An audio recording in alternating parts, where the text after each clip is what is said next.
The Igbos have a proverb. They say that when you find a pregnant goat, or any goat for that matter, dead in the yam barn, it did not die of hunger.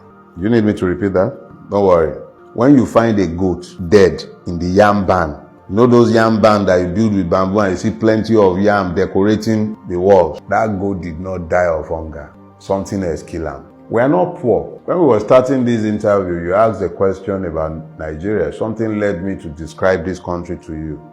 Ours is a rich land. Our soils are good enough to produce everything we need to eat, drink, anything we want for sustenance and good life. It's already in our soil. We are poor by design because those who ruin this country and who are ruining the Nigerian victims, their hold on power is strengthened by the poverty of the people.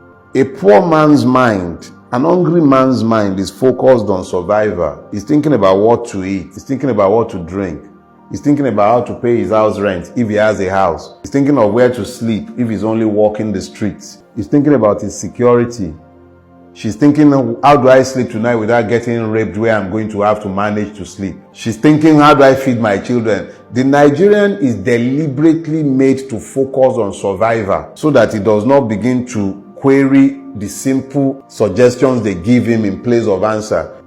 A man who is dependent on the grace of his political master to eat is not likely to query the wisdom of the political master who tells him that his neighbor and best friend is his enemy. So, you find that the Nigerian state deliberately weaponized poverty against its people. Even if you look at the palliative system, it gives you an idea of the weaponization of poverty that is endemic in Nigeria. You're going around, you'll be seeing several videos of palliatives being shared. Nigerians reduced to animals.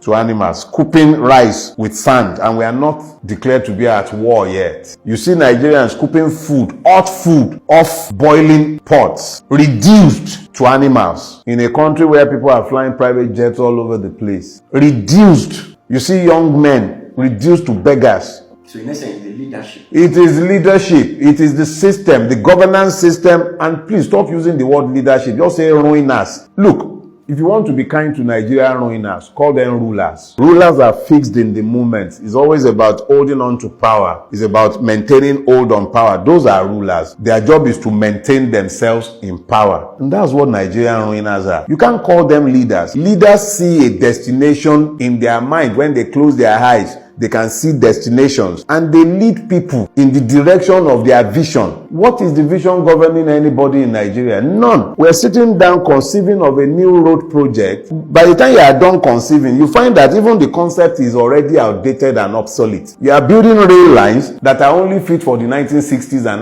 1950s. You are building them in the 2020s. Everywhere else in the world, when they are conceiving rail lines, they are thinking of something futuristic that will take you from point A to point B in record time, and then they crow about it. The complete lack of vision, the lack of ambition that governs Nigeria is there for everybody to see. In fact, it's even a good thing that you mentioned it. In Do Not Die in Their War, there is a chapter there, Aremu the Lion Cub. If you read that chapter, you will find the story I told of Obasanjo Presidential Library, where Obasanjo was gifted a lion cub and he built an enclosure for the lion. So a lion is being kept in an enclosure that cannot or should not even be the space to hold a dog. And that lion cannot even be taken for walks. It looked like a emaciated boar bull the first sight I had of it. That is the kind of vision governing Nigeria. They can't see beyond the minute. And that's the man, give it to him. Obasanjo remains the best of the lot that has governed this country. And yet, the very best of the lot that has governed Nigeria, the extent of his vision when he was given a lion cub was to build an enclosure there is no more than about 3 by 3 square meter for a lion. Who is going to walk that lion? How is that lion going to get any exercise? Inside the concrete cage. That is the vision governing Nigeria. They cannot see beyond the moment. Pimpish imagination, all of them. What have they built? What do you see in Nigeria that is futuristic outside of their greed? But the realness doesn't stop, if I use your words, the realness doesn't stop you from opening business, getting clients, getting customers, or doing what you need to do as an entrepreneur to build it. You see, that is the error right there. Let me take on the toga of the entrepreneur now. Sometimes you don't even have power for days at a time. You're running a business and it is your job to provide energy supply, power supply to your own business. Are you a power company or a tailor? Are you an hairdresser or a power company? And then you have to go and buy petrol at that outrageous amount to fuel your generator. Am I a power company? Is that not part of what the government should do? I have Megad permanently. Look, the failure of governance, when I tell you that the poverty is systemic and is deliberate, it sounds highfalutin. We're supposed to be a capitalist country, are we? Or are we communist? We're capitalists. What is the meaning of capitalism? It means that capital is present in the place. You have access to credit. Where is the access to credit in Nigeria? There is no Nigerian bank today that can offer you a loan for less than 20-something%. What business are you going to do at 20-something% that you can pay the bank? What business? What are you going to do unless you are trading? Since when did trading become a productive part of our economy? How many people can you employ in a trading business? Manufacturing is the backbone of any economy. You have to have a manufacturing base. Even if it's an agric economy base, you still have to find a way to work in there. Where is the capital?